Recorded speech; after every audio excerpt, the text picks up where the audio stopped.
এখানে ক্লাস 4-5 এর কোনো বাচ্চা আছে? আসো, একজন আমার কাছে আসো, যে কোনো একজন। তুমি ক্লাস 5-এ আসো, উপরে আসো, স্যান্ডেল পরে চলে আসো, আমার কাছে আসো। তোমাকে আমি একটা জিনিস দেখাবো। তোমার নাম কি? আসিফ। হাত দেখি, হাতের আগে ভাঁজ করো। ভাঁজ করছো? এখানে হাত লেখো, এখানে লেখো হাসিব লেখো। হ্যাঁ, পাঞ্জাবি স্টিকার আছে হাসিব, ঠিক আছে, এইটুকু হলে হবে। হ্যাঁ, হাসিব শিকদার লিখছো না?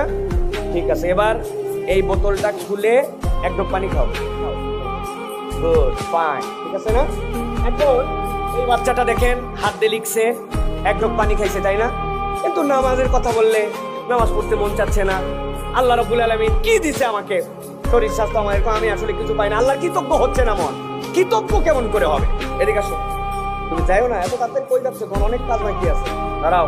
আল্লাহর কৃতজ্ঞ কেমনে হয় দেখেন। এদিকে হও, এই দুটা নখ দাও।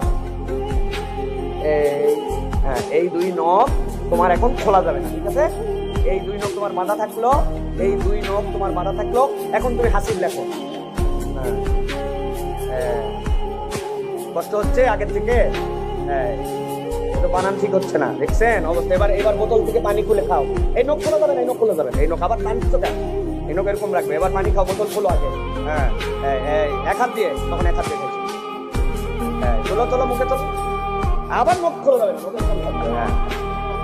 হ্যাঁ, মুখ খোলো, মুখ খুলে খাও পানি। দেখো, দেখছেন কত কষ্ট হচ্ছে। আমি এটা বোঝানোর জন্য বলতেছি, আমাদের বাচ্চাদেরকে কিছু প্র্যাকটিক্যাল জ্ঞান দিতে হবে।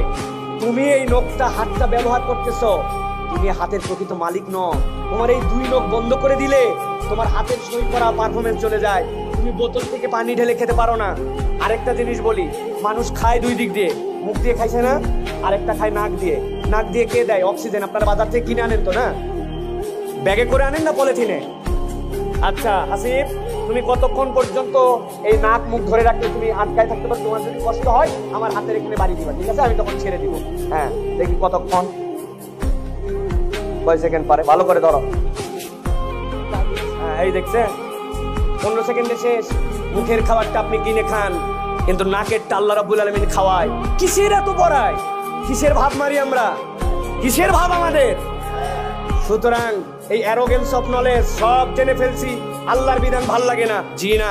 নিজেকে মাঝে মাঝে পানিশ করবেন, নাক মুখ ধরবেন। আল্লাহর নামাজ পড়তে মন চাচ্ছে না, ফজরে উঠতে মন চাচ্ছে না, দরকার নাই, আল্লাহর নিঃশ্বাস বাদ দিয়ে তুমি চলো।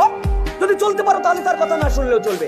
বাচ্চাদেরকে এরকম প্র্যাকটিক্যাল কিছু নলেজ দিবেন, যেটাতে অনুভব করতে পারবে যে তোমার এই দুই হাতের নখ বেঁধে দিলে বাবা, এই 3 নখ বেঁধে দিলে কি মুসিবতে তুমি পড়ে যাবা।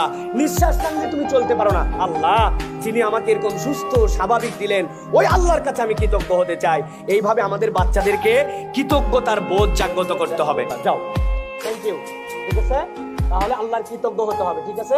আল্লাহর কৃতজ্ঞতা আমাদেরকে বুঝে বুঝে স্মরণ করে করে আদায় করতে হবে। আল্লাহ হাসিবকে বড় করে বলেন আল্লাহুম্মা আমিন। আল্লাহ তুমি আমাকে যা দিছো, আল্লাহ আমি না ক্লাসে 70তম, কিন্তু এরকম লক্ষ পৃথিবীতে শিশু আছে যে তো পড়ালেখাই করতে শিখে নাই, তাহলে তার থেকে তো আল্লাহ রাব্বুল আমিন আমাকে ভালো রাখছে। আলহামদুলিল্লাহ, আমার বাচ্চাটা অনেক কিছু পারে না, কিন্তু আমার বাচ্চাটা তো প্রতিবন্ধী নয়। যার প্রতিবন্ধী একটা সন্তান আছে, সে জানে তার প্রতি আল্লাহর পক্ষ থেকে কত বড় পরীক্ষা। তো আপনি আপনার বাচ্চাকে নিয়ে এত বেশি ঘাবড়াই গেছেন কেন? কখনো বাচ্চাকে নিয়ে অন্য কারোর সাথে তুলনা দিবেন না, অন্যের তুলনা দেওয়ার দরকার নাই। আপনি তার জন্য এক্সাম্পল সেট করেন। আর বাপ পিতা যারা, তাদের জন্য একটা কথা বলবো, আপনাদের পছন্দ হবে না। বাপেরা এত ব্যস্ত, এত ব্যস্ত। এখন মানুষ জিজ্ঞাসা করে আপনার বাচ্চার খবর, বলছে ভাই ওর পড়ালেখার বিষয়টি আমি বলতে পারবো না, মায়ের কাছে শোনেন। আর মা এগুলা খবর রাখে। যেই বাপ নিজের জীবনের ব্যস্ততার জন্য তার সন্তানের খবর রাখে না, মায়ের উপরে চাপাই দেয়, এটা একটা ব্যর্থ বাপ। এই বাপ হচ্ছে একটা সমাজের জন্য, আমি বলবো এই বাপ একটা সমাজের জন্য আমাদের কালপ্রিট বাপ। আপনি আপনার এত ব্যস্ততা, আপনার উত্তর প্রজন্ম, সে আপনার বংশ, সে আপনার রক্ত, সে আপনাকে সামনে প্রেজেন্ট করবে, আর আপনি তার খবর জানেন। আপনার এত ব্যস্ততা দুনিয়ার বুকে, এটা কাজ দিবে না প্রিয় ভাইরা। আর সর্বশেষ বলবো আপনাকে প্রিয় ভাইরা, আপনার আমার জীবনে এই যে প্রচুর পরিমাণে আপনার আমার জীবনে যে বাধা আসবে, এই বাধাগুলোকে কখনো মনে করা যাবে না যে আমি ডিঙাতে পারবো না। আস-সা'য়ু মিন্না ওয়াল ইতমামু মিনাল্লাহ। মানুষ বাধা আসবে, কিন্তু এই বাধাকে বাধা মনে করবে না। আল্লাহর দিকে তাকায় যদি সামনে যাওয়ার চিন্তা করে, তাহলে আল্লাহ রাব্বুল আমিন তাকে উত্তরায় দিবেন। আল্লাহ কবুল করুন, আল্লাহুম্মা আমিন।